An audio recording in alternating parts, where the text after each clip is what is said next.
Hey friends, it's Anna. I hope you're having a beautiful start to the month so far, and welcome to my 2023 July bullet journal setup.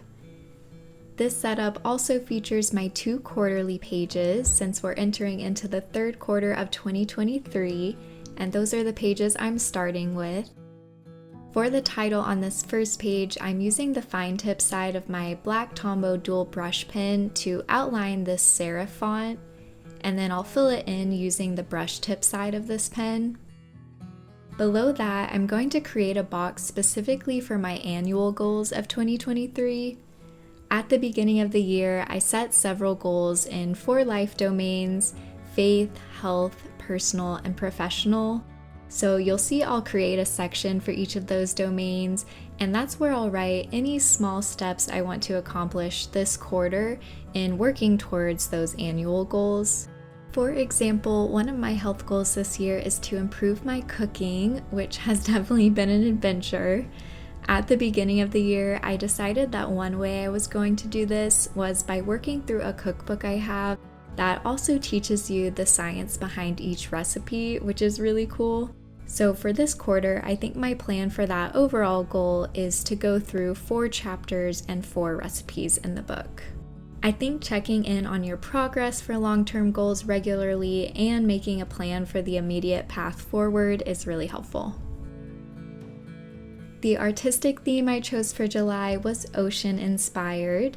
I'm doing a mix of whales and waves, so you can see here I'm drawing a very simple wave in the top left corner of this goals box. For color, I'm just going to use 2 blue colors throughout the whole setup. This darker blue, which is Tombow color 526, is what I'll use for the drop shadows of each title, and then I'll also outline the drawings to make them pop a little more. For the wave, I'm using this lighter, more greenish blue, color 312. I'm going for an incredibly minimal setup this month, drawings that are very clean and simple, but still add a nice artistic touch to the pages. If you're short on time or looking for an easier bullet journal theme, or just appreciate a minimalist look, I think you'll enjoy these spreads. This is certainly the quickest setup I've done all year. It was very time friendly. Moving on to my other quarterly spread on the right page, which is my rolling quarterly to-do list. This is exactly what it sounds like. I'm writing the title using my Tombow calligraphy brush pen, and below that I'm creating a box where I can keep track of any tasks I want to get done this quarter. I usually start the quarter by putting a few things on here and adding anything that I didn't get done from my last list. I also use this as things come up that I might not need to get done right away, so I might not write it in my monthly or weekly lists, but I can write it here to remind myself I do want to get this task done in the near future. I'm drawing a simple whale at the bottom of the page, and its tail actually comes up a bit into the box. Again, it's a very minimal design. All the whale drawings I'm doing, I got inspiration for on Pinterest, and stumbling upon a few of these drawings while scrolling on Pinterest is actually how I got the idea to do this theme in the first place. I will link the specific pens I used for inspiration below. A lot of them were actually art prints for sale online, so you can check those out if you want to look at the original artwork.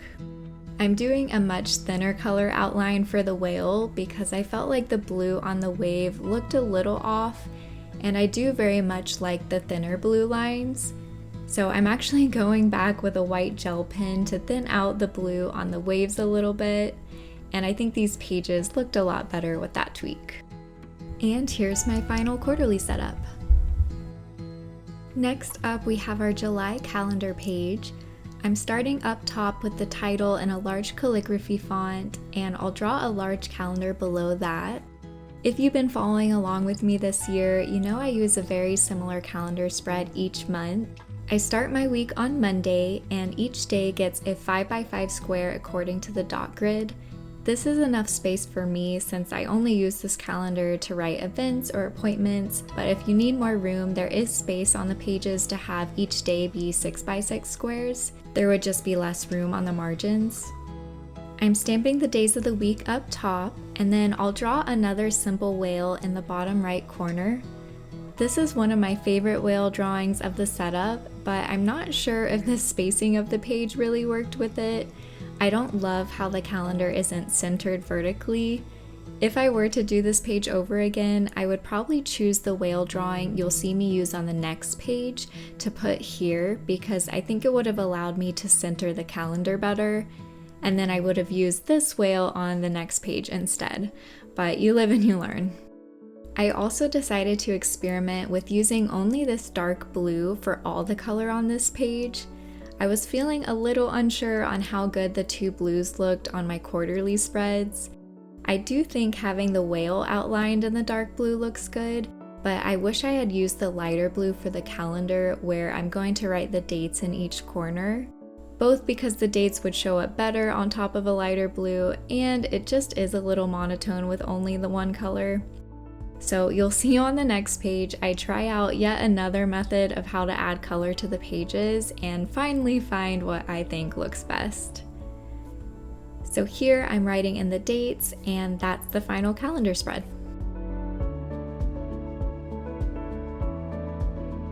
Next up, we have what I call my Notes for June spread.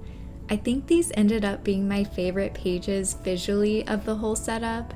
Like I mentioned, I finally figured out how I wanted to incorporate the color. This spread is also very useful functionally. I've been using this format since I think the second or third month of this year, and I've really liked it. This left side is basically my planning page for the month, and the right page is for reflections. I drew two boxes on the left page. The top box is for intentions. These are general thoughts on how I want my month to go or what I want to focus on.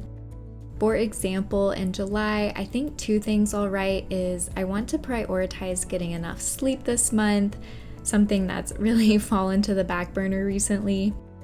And that I also want to focus on sticking to my ideal day routine that I just came up with for my mid-year journal setup.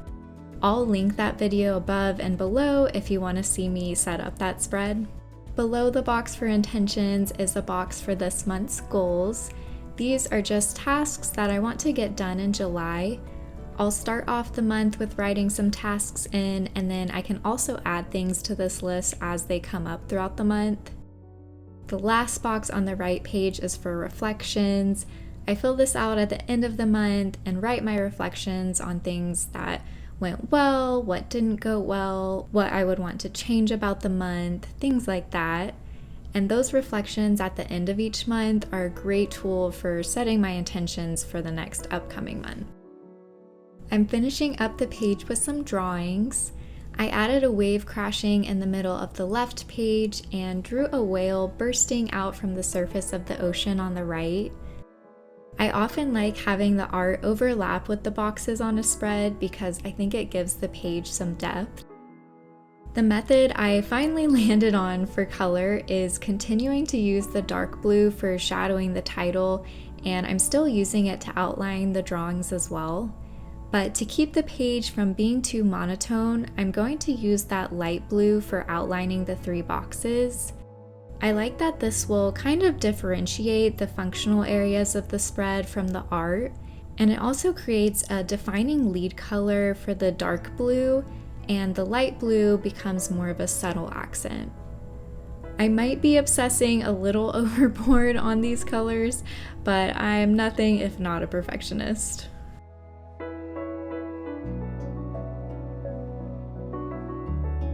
As you might be able to see, I draw the blue lines slightly off from the black lines of the box, just so we can see the blue better since the fine point line is really thin. And here's my final Notes for July spread. I do really like how this one turned out. Moving on to our next pages, which will be my habit tracker on the left and mood tracker on the right. Starting with my habit tracker, I'm using that same serif style font that I used for my quarter 3 page. I'm doing the outline first, and then I'll fill it in with my brush tip. This and my basic calligraphy script are definitely my favorite go-to fonts.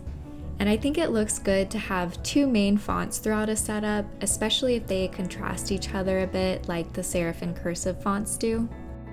On the page, I'm drawing the outline of 5 mini calendars, each for one of the 5 habits I'm going to track this July.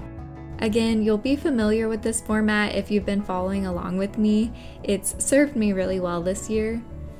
After completing the calendars, I'll label the days of the week up top, and then I'll write the name of each habit below the calendar in a simple cursive font. For each day I complete that habit, I'll put a little X for that corresponding day in the calendar. I usually track pretty much the same habits each month. These are things I'm continually working on and want to be reminded of, like drinking enough water, doing my devotional, and so on. This month, a new habit I'm starting to track is meditation. I've been meditating very infrequently for the past few months, but it's something I would really like to start doing regularly. So I'm sure for the foreseeable future, this is something I'll be tracking as I try to establish it as a habit. Another thing I've started doing in recent months is adding how often I'd like to complete each habit to the side of each calendar. Most of these aren't actually things I need to be doing every single day of the week, so I like to write down my specific goal, and that way I can compare the number of X's to my goal instead of thinking I've failed because not every day has an X on it. I'm keeping the art on this page extremely simple. We're just going to add 2 whale tails in the bottom left corner, a larger one and a smaller one, almost like a mama whale is swimming with her baby. I drew some simple wavy lines at the bottom to represent the ocean water, and to finish off the spread, we'll add a few touches of color. I'm keeping with using the dark blue for the title and whale drawing, and then I'll use the light blue to outline each mini calendar.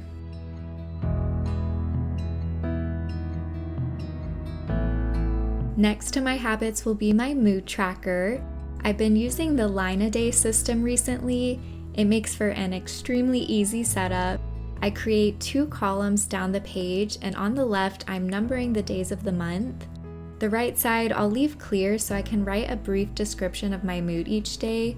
There's a lot of freedom in this tracker because I'm not limited to tracking only one mood for the day or limited on what emotions I can write. I'm still very open to trying other types of mood trackers, but I'm feeling happy with this one for now. Since I was going for a very minimal setup this month, I decided to leave the mood tracker to just its essential bare bones, so that's it for my tracker spreads.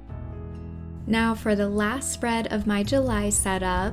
This is my first weekly spread for the month, and it'll take up these next 4 pages because I like to have a whole half page for each day. I'm starting with the title at the top of the left page. I number my weeks out for the whole year, which is why it's 27. I'm dividing each page in 2, and this last column of the setup on the very right will be my rolling weekly task list. This is where I write my to-dos for the whole week, and then I usually assign them to certain days on the actual day when I do my daily planning. As you can see, I use a faux Dutch door, so no matter which day of the week I'm looking at, I can always see this weekly list. I usually do this off camera when I'm actually planning my week, but I do also separate my task list into personal, professional, and YouTube. It's just easier for me to think in terms of those 3 categories when I'm thinking of what I need to get done each week. So now I'm stamping each day of the week up top, and I stamped the I in Friday upside down, so I had to use some whiteout to cover that up and redo it. I usually also stamp the date in the top right corner of each column, but I'm not 100% sure what week I'm going to start using this spread on since I'm doing this July setup a little late. I might just wait a few days and start using it for the next week because sometimes life is just a little crazy and we fall behind on our bullet journal. I decided to just do some more simple waves for the weekly spread. As the month goes on, I might continue using this wave design for future weeklies, or I might switch it up and draw some more whales. Each weekly just depends on how much time I have or what I'm feeling that particular week. I'm drawing this same exact wave design on both the first and second right-hand pages, so that way when I fold the top page of the Dutch store, the pictures match up. That should make sense when you see it at the end if I'm not being clear now. I'm adding some color for the finishing touches, and after I finish this up, we'll do a final flip through of the whole setup. I'm really curious to hear your all's thoughts on this one. Do you guys like the minimal bullet journal setup? Do you prefer one that's a little more artistically complicated? I would really love to know, so please give me your thoughts in the comments. I think that personally, I'm still trying to find my perfect balance between themes that are visually appealing and let me stretch those art muscles, but also don't take hours upon hours to complete and don't distract from the functionality of the journal.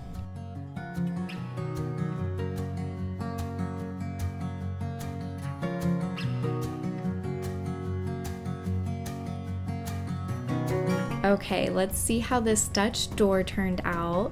I do get a lot of satisfaction from seeing those drawings match up.